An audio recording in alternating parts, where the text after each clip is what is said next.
You're watching City News 24/7। जैसे कि आप सब जानते हैं, इस जीएचएमसी इलेक्शन को सिर्फ 2 दिन बाकी है और बीजेपी पार्टी ने पूरा जोर लगा दिया है इस जीएचएमसी इलेक्शन को जीतने। इसी के चलते आज उत्तर प्रदेश के चीफ मिनिस्टर योगी आदित्यनाथ हैदराबाद आकर तकरीर किए। इस मौके पर बीजेपी एमएलए राजा सिंह भी शामिल थे। ये तकरीर लाल दरवाजा पर मुनक्किद की गई। योगी आदित्यनाथ ने कहा कि हैदराबाद का नाम बदलकर हिंदू से जुड़ा नाम रखेंगे। इस मौके पर बीजेपी एमएलए राजा सिंह ने पहली बार कैंपेनिंग किए। इस जीएचएमसी इलेक्शन 2020 में पब्लिक रैली किए अयोध्या में योगी आदित्यनाथ के साथ और एआईएमआईएम पर नाराजगी जाहिर किए और मुसलमान आवाम से दरख्वास्त किए डेवलपमेंट के लिए बीजेपी को वोट दे। हर अहम व ताज़ा तरीन खबरों के लिए सिटी न्यूज़ 24/7 को यूट्यूब पर सब्सक्राइब करें, फेसबुक पर लाइक करें।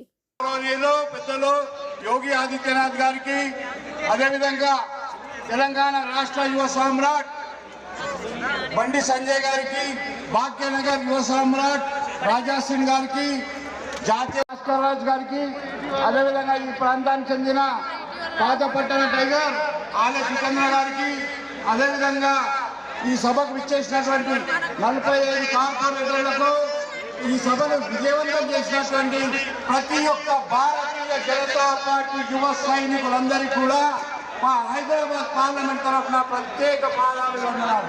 భారత్ మాతా కీ ముఖ్యమైన సూచన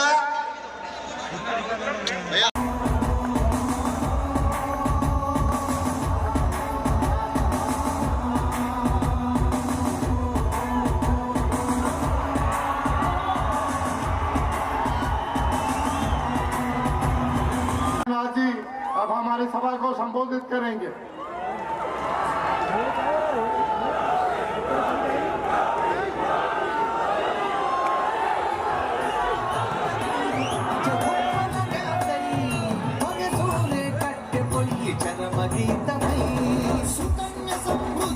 यहाँ पर देख रहा हूं, अभी मैं कुछ ही देर पहले एक बहुत बड़े रोड शो के साथ भारतीय जनता पार्टी के कार्यकर्ताओं का इस महानगर पालिका के इस चुनाव प्रचार के दौरान जनता जनार्दन के द्वारा जो अपार उत्साह भारतीय जनता पार्टी के प्रति देखने को मिला है। मित्रों, मैं विश्वास के साथ कह सकता हूं कि पिछले 6 वर्षों के दौरान यहां की जनभावनाओं की जो उपेक्षा यहां की सरकार ने की है, यहां के विकास को बाधित किया है, यहां भ्रष्टाचार को बढ़ावा दिया है, अराजकता को बढ़ावा दिया है। फैमिली एंड फ्रेंड की सरकार जो अराजकता का कारण बनी है, अभी अधिक दिनों तक यह हैदराबाद महानगर पालिका का ये चुनाव इसका जवाब देने जा रहा है और भारतीय जनता पार्टी शुचिता, पारदर्शिता और विकास की बुनियादी सुविधाओं के साथ आज इस चुनाव में आपके सामने आई है। सचमुच यह निजाम शाही की अंतिम विदाई की तैयारी यहां से प्रारंभ होती है और इसके लिए मैं आप सबका अभिनंदन करता हूं। भाइयों बहनों, आपने पिछले 6 वर्षों के दौरान प्रधानमंत्री मोदी जी के नेतृत्व में भारत की सरकार की कार्य पद्धति को देखा है। पिछले 9 महीनों से पूरा देश कोरोना से जूझ रहा है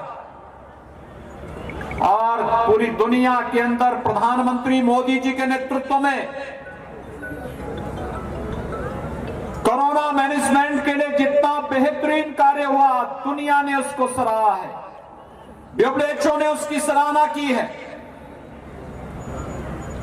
चाहे वह उस दौरान गरीबों को फ्री में राशन देने का कार्य रहा हो,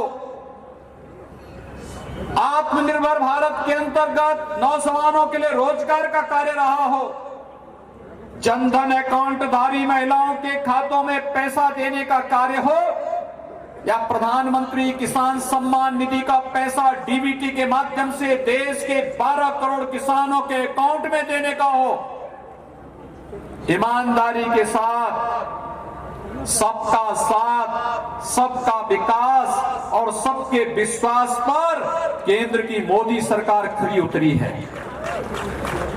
भाइयों बहनों, अगर 12 करोड़ किसानों के खाते में डीबीटी के माध्यम से पैसा जा सकता है, तो अभी हैदराबाद में बाढ़ आई थी, बाढ़ का ये पैसा केसीआर की सरकार डीबीटी के माध्यम से यहां के किसानों के खातों में, यहां के नागरिकों के पीड़ितों के खातों में देने में क्यों विफल हुई? कहीं ना कहीं यहां की सरकार की नियत साफ नहीं थी और इसीलिए उसने वहां पे व्यापक भ्रष्टाचार को फैलाने का कार्य किया।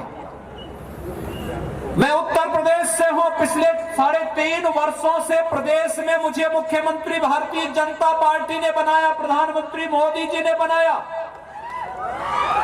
भाइयों बहनों, 3.5 वर्ष में हम लोगों ने प्रदेश के अंदर 35 लाख गरीबों को प्रधानमंत्री आवास उपलब्ध करवाए हैं। मैं पूछना चाहता हूं केसीआर से, वे 6 वर्षों से यहां मुख्यमंत्री हैं, उन्होंने कितने गरीबों को यहां पर प्रधानमंत्री आवास योजना का लाभ दिया है? और आखिर यहां के गरीबों को प्रधानमंत्री आवास योजना का लाभ क्यों नहीं मिल पा रहा है? उत्तर प्रदेश के अंदर 10 करोड़ लोगों को आयुष्मान भारत के अंदर आयुष्मान भारत की सुविधा का लाभ 5 लाख रुपए सालाना स्वास्थ्य बीमा का कवर मिलता है। आखिर तेलंगाना में इस सुविधा का लाभ यहां की सरकार क्यों नहीं दिला रही है, जबकि मोदी जी ने तो पूरे देश के अंदर योजना को लागू किया है? इसका मतलब यहां की सरकार का गरीबों को चिंता नहीं, किसानों की चिंता नहीं, नौजवानों की चिंता नहीं, उन्हें चिंता है अपने परिवार की और एमआईएम की।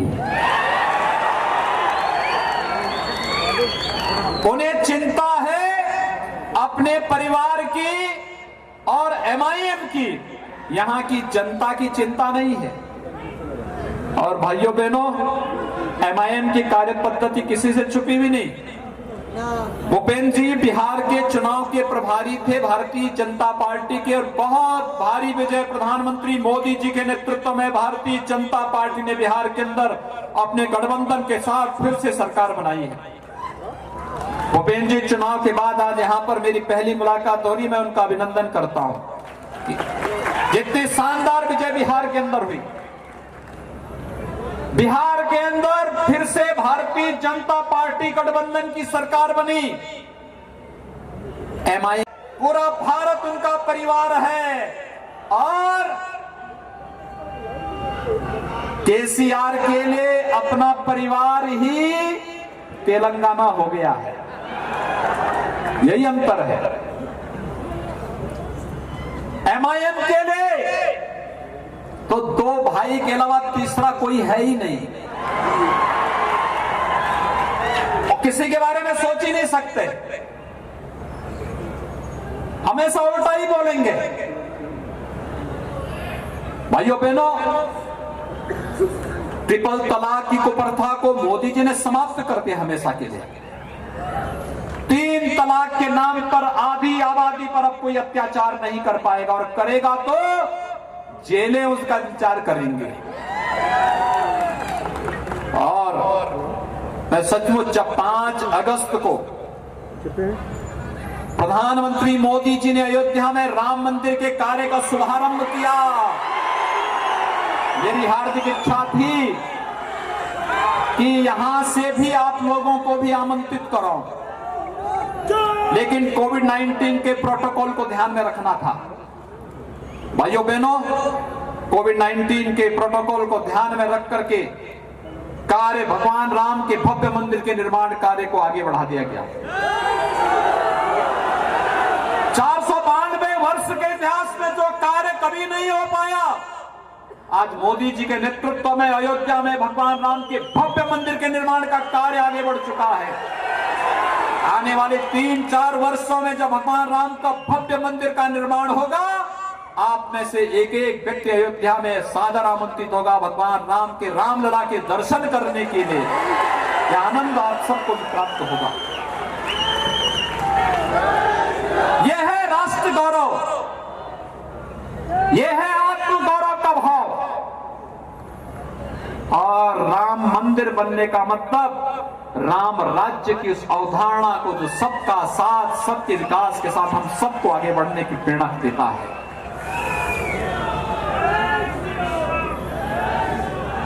मैं यही पूछने के लिए आया हूं, अगर 12 करोड़ किसानों के खातों में प्रधानमंत्री किसान सम्मान निधि का पैसा जा सकता है, तो हैदराबाद के बाढ़ पीड़ितों के खाते में केसीआर की सरकार ने पैसा सीधे उनके अकाउंट में क्यों नहीं भेजा? टीआरएस के कार्यकर्ताओं को लूट करने की छूट क्यों दे दी गई? ये चीजें बताती हैं सरकार की नीयत यहां साफ नहीं थी। आज आप देख रहे होंगे कोविड मैनेजमेंट में प्रधानमंत्री मोदी जी की पूरी दुनिया ने सराहना की। लोग दुनिया के राष्ट्राध्यक्ष पूछते रहे, इतनी बड़ी आबादी को मोदी जी आपने कैसे बचा दिया? 20 लाख करोड़ रुपए का आर्थिक पैकेज, 1,76,000 करोड़ रुपए का देश के अंदर गरीब कल्याण पैकेज, और अब टीकाकरण की भी बात आ चुकी है। आज तो प्रधानमंत्री मोदी जी स्वयं हैदराबाद में आकर के उस लैब का भी निरीक्षण करने के लिए गए हैं। सुबह सुबह जब तमाम नेता सो रहे थे, तब देश के यशस्वी प्रधानमंत्री अहमदाबाद, हैदराबाद और पुणे की यात्रा करके देश के अंदर अपने देश के 135 करोड़ जनता की जान को बचाने के लिए वैक्सीन की प्रगति की समीक्षा करने के लिए दौरा कर रहे हैं। यह है राष्ट्र प्रेम का यह भाव। और हैदराबाद में रहने के बावजूद केसीआर कभी भी नहीं गए होंगे उस लैब में। हैदराबादी बिरयानी जो दुनिया भर में मशहूर है और बड़ी शौक से खाई जाती है। शहर हैदराबाद की सबसे कदीम और मशहूर होटल जो लजीज पकवानों से जानी जाती है, मदीना होटल, जहां बेहतरीन लजीज बिरयानी, इंडियन, मोगलाई, तंदूरी, चाइनीज पकवान और वेज नॉन वेज दस्तयाब है। मदीना होटल का जायकेदार पकवान जो आपके दिल पर छा जाए। एक बार आए तो बार बार आने का दिल करे। एक बार जरूर तशरीफ लाए। Madina building, Pathargatti, Hyderabad. Contact number 9052063454 या 9600311148 3।